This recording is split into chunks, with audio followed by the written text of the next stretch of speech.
Où en est le désarmement des rebelles centrafricains signataires d'un accord à N'Djamena en avril avec les autorités de Bangui?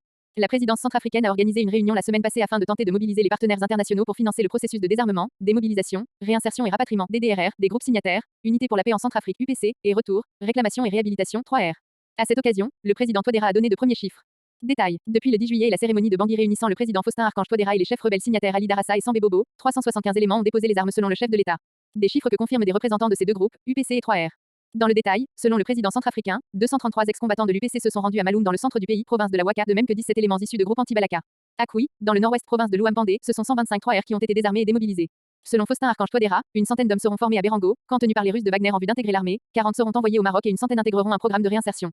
Il a également assuré que les discussions se poursuivaient avec les groupes Révolution Justice El Sayo et Mouvement Patriotique pour la Centrafrique MPC de Mahamat Al-Khatim.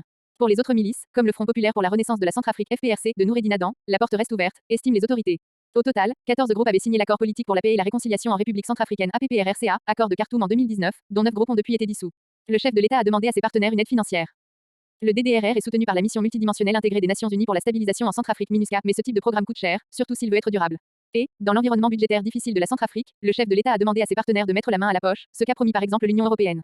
Sur la radio Ndeke Luka, le chargé de communication du DDRR, Jules Gauthier NGBAPO, a affirmé que ces 375 hommes viennent s'ajouter à plus de 5000 miliciens ayant intégré le programme depuis décembre 2018.